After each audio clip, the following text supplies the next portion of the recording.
सिर्फ पैसा है। बिलावल भुट्टो को सियासत की समझ नहीं है। बड़े और आलीशान महल्लात में बैठकर सियासत नहीं होती, गरीबों के पास जाना पड़ता है। पीपल्स पार्टी के पास ना तो तंजीम मौजूद है, ना वोटर मौजूद है। उनके पास एक ही चीज मौजूद है, वो पैसा है। इधर लाहौर शहर देखें, यहाँ पे तामीर और तरक्की के निशान है। हमारा प्यारा शहर कराची इनकी बदउनवानी की वजह से आज खंडरात की हालत पेश कर रहा है। लाहौर आए हो, वेलकम करते हैं। सियासत पे आपका हक है। बिलावल भुट्टो ज़रदारी साहब एक वडेरे हैं। बड़े बड़े कमरों में बैठ के, आलीशान फर्नीचर पे बैठ के सियासत नहीं होती। सियासत गरीब आवाम के पास जाने से होती है। उनको समझ नहीं है सियासत की। आपने जो वोट खरीदने की कोशिश की है, जमीर खरीदने की कोशिश की है, आपकी हिकमत अमली कामयाब नहीं होगी। ये वतीरा बन गया है कि आप कुरान पाक पे हाथ रख के रिश्वत देते हैं। बिलावल भुट्टो और आसिफ अली ज़रदारी को खुदा का खौफ नहीं आता। ये सियासत ही करनी है, मरना नहीं है। खुदा का खौफ करना चाहिए बाप बेटे को।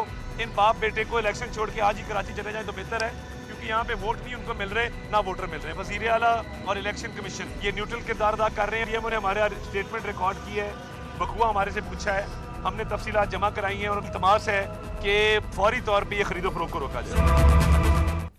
और पीपल्स पार्टी की रहनुमा पलवशा खान कहती हैं कि बिलावल भुट्टो के हलके में लीगी उम्मीदवार अता ताड़र वोटर्स को धमकियां दे रहे हैं। इलेक्शन कमीशन मामले का नोटिस ले, कहा लीगी रहनुमा का लबो लहजा किसी मुहज्जब शख्स का नहीं लगता। जो लबो लहजा इस वक्त अता ताड़र साहब का है, वो लबो लहजा किसी मुहज्जब शख्स वाला नहीं है, बल्कि ये गुंडागर्दी के जुमरे में आता है। और मैं ये आपसे कहना चाहती हूँ कि ऐसा मालूम होता है कि ताज़ा अता ताड़र साहब ने कोई इंडियन मूवी देखी है जिससे मुतासिर होकर वो आकर इस किस्म की धमकियाँ दे रहे हैं, और वो समझ रहे हैं कि हम में उनकी धमकियाँ जो हैं ये खामोशी से सह जाएंगे। हम ये इलेक्शन कमीशन से ये अपील करते हैं कि वो इस पर नोटिस, न सिर्फ नोटिस बल्कि फौरी एक्शन लें। 8 फरवरी को जिले इलाही वापस लंदन चले जाएंगे। जाते जाते कहेंगे मुझे क्यों बुलाया। लतीफ़ खोसा की पेशगोई, कहा हमारे वोट पर डाका मारा गया तो ये इलेक्शन कौम के साथ एक मजाक होगा।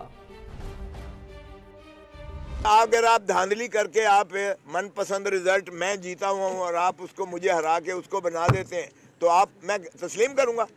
अवाम तस्लीम करेगी, पाकिस्तान तस्लीम करेगा, दुनिया तस्लीम करेगी। तो भाई रिजल्ट वही तस्लीम होता है जो आइन और कानून के मुताबिक, और आइन कहता है साफ, शफाफ और गैर जानिबदार इलेक्शंस करवाएंगे।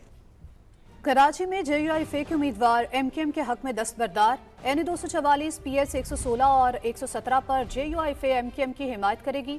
फारूक सत्तार ने कहा कि पाकिस्तान की मजबूती के लिए अपनी जिद्दोजहद जारी रखेंगे, कौमी एजेंडे पर इत्तफाक राय करके हुकूमत बनाएंगे।